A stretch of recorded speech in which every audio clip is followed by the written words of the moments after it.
This one was submitted by Taco Tyler. He's at the Northwest Airfield with a couple of friends. They spot two players on the airfield shooting at someone else, and they decide that that would be a good target to pick on. Of course, it's often more complicated than that. When you start making noise in a place like this, it draws other players, and you get multiple groups causing a bit of a mess. You can pretty much consider this video a follow-up to the last one, Retreat to Ambush. In that one I talked about how the other player at the start made a mistake in pursuing me directly even when they lost sight of me. It's a very bad idea to do that, because what I'm going to do, and what most players are probably going to do, is try to lay a little ambush for you. This footage that Taco Tyler has recorded is going to be a good illustration of how to counter that counter ambush. He does exactly what I recommended in that video. So let's have a look. It begins with these two players that they've been watching running across the field towards them. One of Taco's friends gets a bit excited and wants to take a shot pretty early and from a long range, also while the targets are running. Taco discourages him from doing this and instead wants to wait until they're in a better position to take the first shot. These two players are now moving away from them, and Taco decides to cross an open field to get closer. There are pros and cons to this, because even though he's taking a risk by being in the open and being exposed, most people don't really tend to look back over their shoulder when they're travelling in a particular direction. But here you can take note of a good habit he has, and that's that when they lose sight of these other players, he stops moving. The reason it's a good habit is because if you don't know exactly where they are and you keep pursuing, you might step right on top of them or walk past them and they see you first. What he's waiting for is a moment where he has them in his sights at a close enough range and they don't even know he's there. It's better that they get away and you never see them again than you walk into them and shoot each other and have a trade kill. Anyway, once he does spot him, he still doesn't take the shot because it's at quite a range. Then you can see he takes a few steps to the right so that he's concealed behind a tree as he moves up on them. Oh, damn.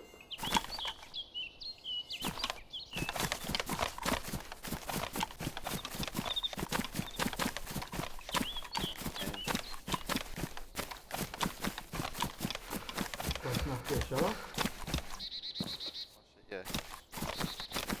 Take him out. Down yet.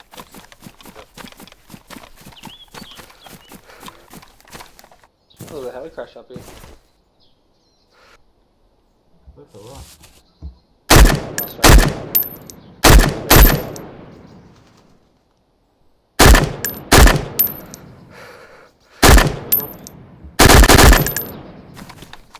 I think that's Taco. Yeah, I got one. There's the other guy running.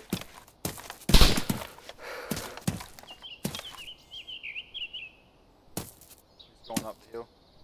Let's have a closer look at what just happened. Taco takes the initial shots and kills one, and the second player retreats. Taco pursues, but then he loses sight of the second player. He doesn't know exactly where that player is. And that's exactly what the ghillie suit wants. He's going to try to ambush Taco, and all he needs to do that is to be able to shoot at him from an unexpected angle.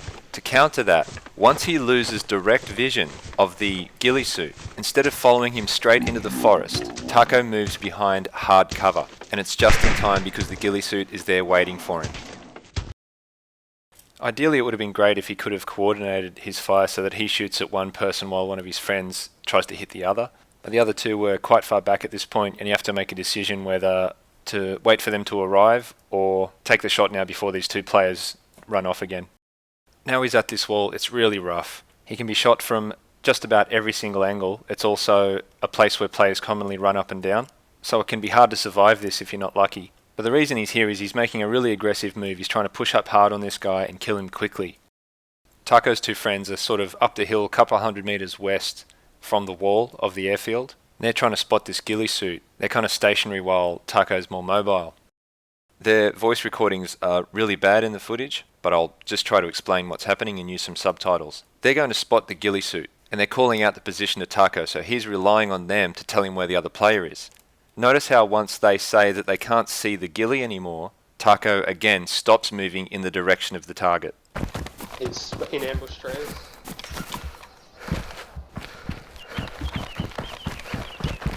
And the fire shot. Got him. He's hit once. He's bleeding. And run towards fence. Ambush tree line.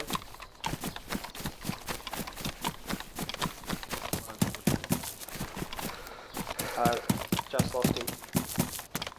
Running down.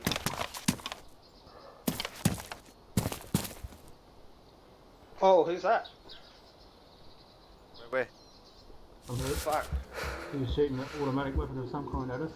Yeah, all black. Where is he? He's right at the... Are you down, Josh? I'm down, but I'm patching. So they've hit the ghillie once, he isn't dead though, and then someone else got involved, as usual. So Taco moves out to try and help. He takes this big arcing movement instead of running straight at the action. But on the way there, one of their group gets killed, and he stops. He's trying to get close enough to see movement, but not so close that he might bump into them face to face. For the next 10 minutes or so, they're hunting through these bushes, and there's plenty of action going on between other players. Eventually Taco's feeling really keen, and he moves down closer to the wall. It's pretty dangerous, particularly when we know that there are a lot of players around. He's also getting to the edge of this tree line, which borders this long stretch of open field that goes uphill and can overlook the tents. We've been here in previous videos in this series. This is the kind of place where snipers are going to camp, people are going to watch there looking for the snipers, and others are going to be running up in that tree line looking for them as well. It's a hot zone for sure. Yeah. Seen that before. I'm still happy. We killed 4 cunts today. I only got killed once. Hit.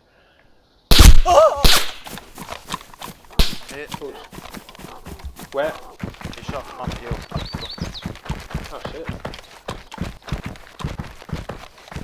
Or where you on the tree line? Yeah, he's up. No, I'm going uphill a little bit. Taco knows that shot came from somewhere up the hill behind him, and him and his friend move away from the airfield. They get uphill, and they're actually in a pretty good place now to encounter other players because there's a lower chance of multiple groups being involved. So if you get a line of sight on someone and take a shot, there's a lower chance that someone's going to hear that and walk up behind you from 10 meters away. At this point, Taco's friend has to go, and Taco's on his own, and he ends up going to a pretty decent position to look over the area where he was shot from.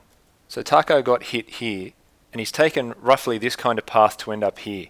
That's a good way to get there because doing something like running straight at it would be pretty suicidal. Much better to use cover and concealment when you're moving. Also remember, he didn't try to shoot back, he just left and kind of reset the situation. Finally, he does spot someone who is most likely the person who is shooting at him.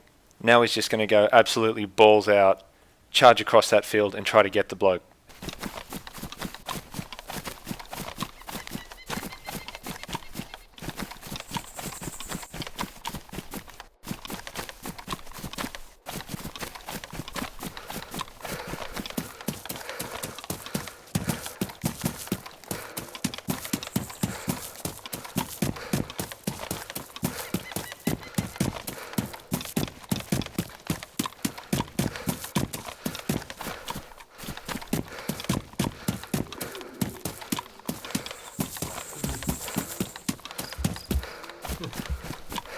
Still trying to find that.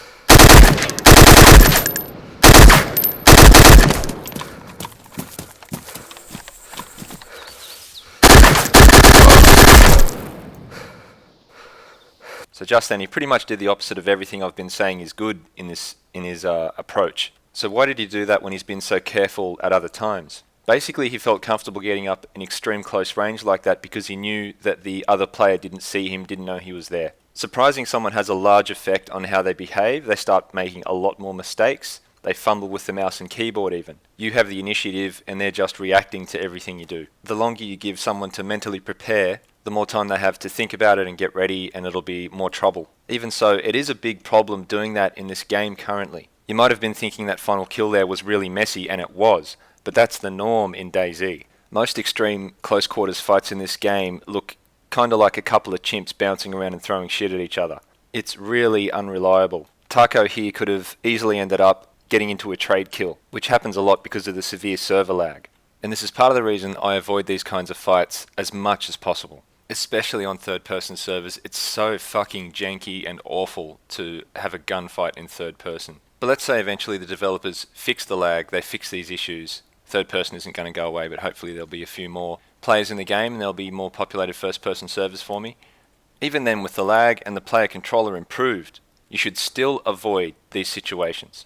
Think about other first-person shooter games that you play where they're on really small maps and you're constantly having really close quarters fights. In those games, most people tend to have a kill-to-death ratio of about 1 to 1 or 1.5 to 1, and if you've got twice as many kills as deaths, you're usually doing pretty well. What this proves to me is that these close quarters situations are not very survivable, even under the very best conditions. So hopefully one day my remarks about the issues with the game will be obsolete, but these tactics I've been talking about in the last couple of videos will never be.